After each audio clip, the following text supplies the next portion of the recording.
Welcome you all to Believers as Academy. In this particular video, we will be discussing about ethanol blending, which is absolutely in news, which is making a lot of noise, both at the national level, even on social media, and also it is very important to understand the reason why all this issue is going on, and even from the examination point of view, it is important to know what ethanol blending is in the first place.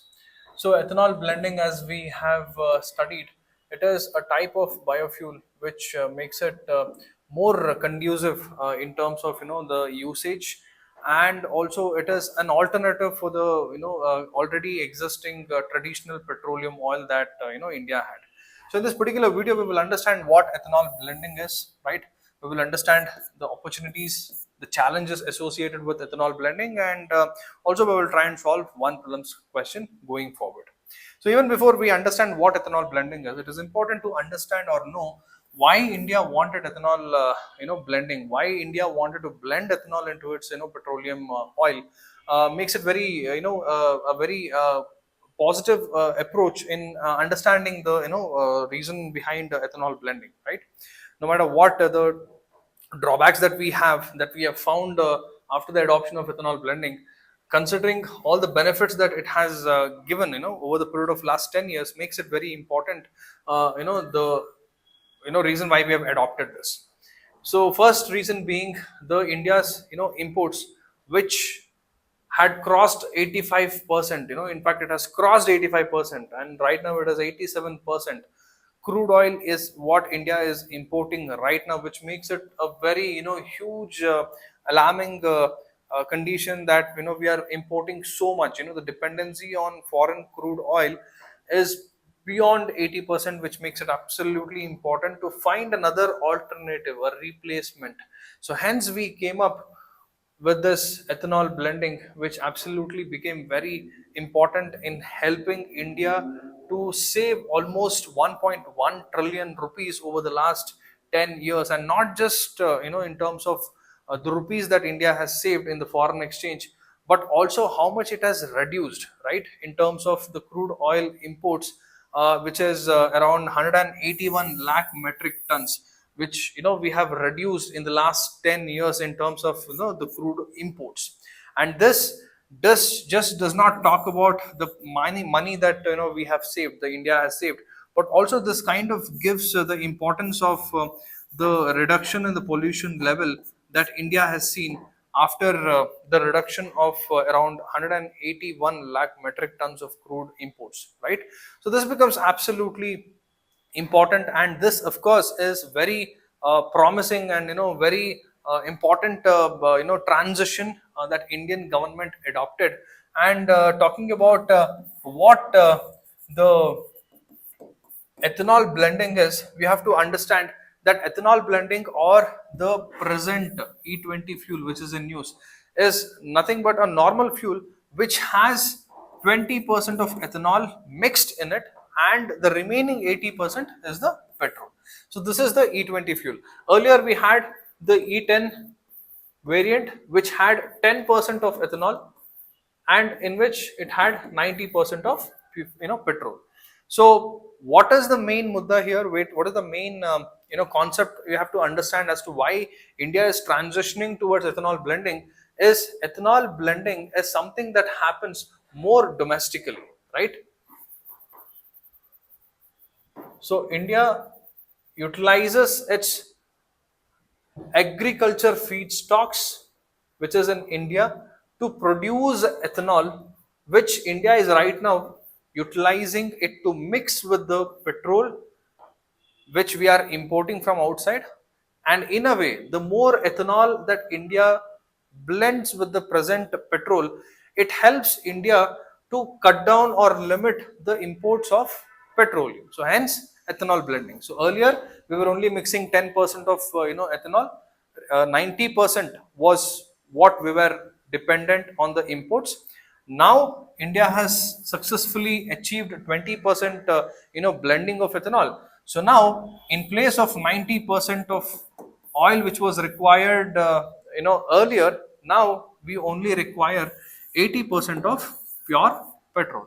So obviously this definitely, is the reason why we have reduced the imports of 181 lakh metric tons of crude imports. And also there is also another reason why India has saved more than 1 trillion rupees in its foreign exchange, right? Now, to understand in detail what or how this ethanol blending happens.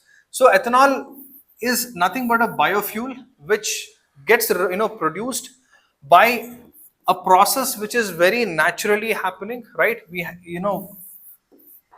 This happens through fermentation, right? Fermentation can be through with the help of yeast or any natural petrochemical methods, where it is also important to understand that even ethylene hydration is also used, one of the methods to derive the ethanol. And ethanol here we also famously call it as ethyl alcohol. The chemical name for this is the ethyl alcohol, which later gets blended to the petrol, and then it gets transported or supplied to the various fuel stations, right? So now, why did India, or what is the need of going for ethanol or the ethyl alcohol? Because of its content, which is very rich in oxygen, and this enables engines to burn the fuel more completely and efficiently as compared to any other biofuel, which makes it very obvious to go for ethanol blending with the normal petrol fuel. So this is all that is briefly required to understand what ethanol blending is. One key thing to keep in mind, that it is a natural process which happens through fermentation of sugars by yeast, or synthetically, right? Synthetically through certain petrochemical methods such as ethylene hydration. So the fermentation process happens either naturally by the help of sugars like yeast, or through ethylene hydration to derive the final product ethanol, which is also called as the ethyl alcohol, which further gets blended in the petrols and then gets transferred to the fuel station. That is all is required for you to know what, with respect to what ethanol blending is. And talking about the adoption of ethanol blending, there has to be some means as to why we adopted. So, and hence the national biofuel policy comes into the picture. So this is one policy that set target of 20% ethanol and 5% biodiesel blending by 2025 in India. In fact, this was 2030.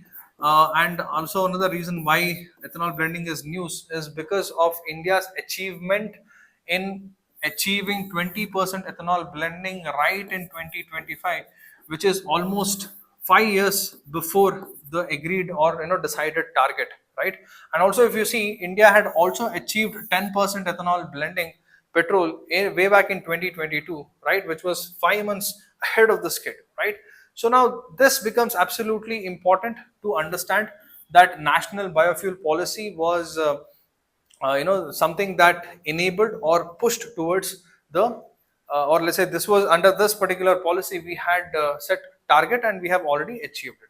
Another interesting point to keep in mind, that due to this adoption of ethanol into the mix of the petrol, we have already cut down 30 million tons of greenhouse gas emissions, and this has immensely contributed to clean air and climate goals as well. So now let's try and understand the key benefits of this particular transformation. So one is obviously the energy security. It has lowered the crude imports. As we have seen, we have reduced tremendous amount of crude imports, and this enables us to protect India and ourselves from the global shocks, and also the global price instabilities with respect to oils. And also very obvious is the cleaner environment as the near byproduct of this adoption, where we have seen that after the adoption of the ethanol, it has come out that more number of carbon monoxide and other particulate matters that is a byproduct during the combustion process of petrol is has been reduced tremendously. And also another data clearly states that approximately 544 lakh metric tons of carbon dioxide emissions has been reduced since 2014, which makes it even more fascinating and even more beneficial. Talking about the economic perspective, this particular ethanol blending has created more jobs in the rural economy. Especially people now have started getting the farmers especially have started getting more income from by inculcating the agriculture practices of more biofuel crops, especially sugarcane and maize. And also there has been a lot of other introduction, differentiation in terms of the different jobs that the rural economy is seeing in terms of jobs at distilleries and agro processing, right? So this is also another advantage. And the most important thing is India stands the global biofuels alliance, right? It has made sure that India's leadership in the global biofuel alliance is uh, taken to further levels, which further will help India to attract more domestic and foreign investments. So this is some of the important key highlights of the ethanol blending, the advantages. Now talking about the key challenges, the most important or the most biggest challenge is the vehicle compatibility and how it is affecting the end consumer. Because no matter what policy that the government brings, it is for the benefit, or it is the end user who gets benefited, or let's say whatever be the result, it is the consumer at the end of the day who reaps the benefits of the program. So now if this is not benefiting the consumer, then there is no point. So the biggest drawback is the vehicle compatibility, because majority of the vehicles are designed for E10 fuel, and now the sudden transition to E20 makes it very difficult for the consumers to once again probably buy a new vehicle which is E20 capable, right? So that becomes absolutely important, because now if you see all those vehicles after 2023, all those models after 2023, they are saying that the auto part, there is a collaboration, and studies say that vehicles after 2023, all the models, they will be compatible to E20. So now the question is, what about those vehicles before 2023, right? Now if you see majority of the Indian vehicles, if you can see, they obviously are, we have vehicles even from 2000s, right? So that becomes very important for and very difficult for the common man to change. And this higher ethanol blends require engine modifications also, right? So having this E20 fuel right out in the fuel stations without any other alternative options makes it very difficult for a commoner to get his vehicle modified to make sure that it runs efficiently in that E20 oil. And also another biggest drawback is the present complaint that the people are making in terms of how inefficient this new fuel is.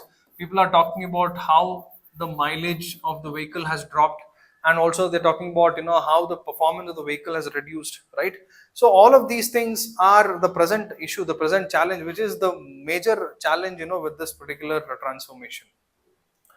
After this comes the water intensive nature of the biofuel crops that are utilized in the production of ethanol. Talking of which, sugarcane is a water intensive crop which requires more number of water, as in more quantity of water, and this could eventually lead to more drought prone areas in India, and also those areas which are already drought prone makes it very difficult, and the situation will be even worse off.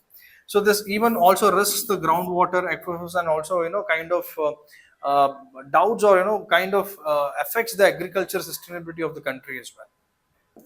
Now, talking about the food security concerns, now since most of the people are transitioning towards, or let's say now the whole of India, if it would witness the adoption of E20 fuel, then the demand for the sugarcane and all the biofuel crops will be very high. So now, if all the farmers starts producing, or shifting towards having sugarcane or maize, now it becomes absolutely important as to who will produce rice and maize, right? And also now the inflation for these essential commodities will definitely increase in the in the economy, and this will definitely impact the food prices also. And then the limited infrastructure, no matter how much the India, the government tries to push this, if the infrastructure is not conducive, there's no point. In fact, we have recently achieved this E20. Now the government is trying to also adopt the E27 after the successful adoption that they saw in Brazil. So E27, in fact, this is very ambitious for the government. But considering the present infrastructure that we have, the bottlenecks, in fact, we don't have sufficient distilleries, we don't have such sufficient blending facilities, and having all of these ambitions are still, of nothing if the infrastructure is not conducive, right? And also, another important challenge is with respect to the price and the policy risks of the government. So now you have to, the dependence on government subsidies. So now, in fact, investing in E20, or in order to ensure that more number of people, or let's say even if farmers are trying to produce sugarcane, right, more number of sugarcane. Now the problem is how guaranteed is the return to it, right? So government should also now start giving subsidies to that. And also the raw materials, it fluctuates. The raw materials required to the ethanol blending process also will definitely fluctuate, and that it could increase. So now it eventually will fall on the government's head to subsidize those particular commodities to make it more affordable, right? So that is also another important challenge that has to be kept in mind. So at the end, if we have to see the current progress, India has right now achieved the 20% ethanol blending in 2025 under the ethanol blending program, which was adopted in the G20 summit where India had presided in the year 2023. So this has become a great success and a great achievement. And also now another important thing to keep in mind that the E20 petrols are right now, in fact, as of 2024, it was available in almost 13,569 PSUs. But right now, it could be more than 14 or 15,000, PSUs. So that is also one of the important, factor. And another important thing to keep in mind that this transition towards ethanol blending is integrated or in line or in sync with the National Green Mobility Strategy, which is a framework which enables India to move towards more green and sustainable, economy. So more green and sustainable economy. So part of this, we also have studied what is frame 2, where it incentivizes people who buy electronic vehicles, right? Fame 2, even Fame 2 is also part of your National Green Mobility Strategy framework. So this is all for this particular video. We have tried and understood what ethanol blending is. We have went through the key benefits of it, the challenges, and the present stat of India as to where it stands. So here is a question related to the topic. You can just take a screenshot, pause the video, and use the comment section to leave out your answers, right? So anyway, that's all for today's video. I hope it is very clear as to what as to what ethanol blending is. So for more such informative content, please do subscribe Believers YouTube channel. Signing off, this is Madan Gopal. Have a beautiful day.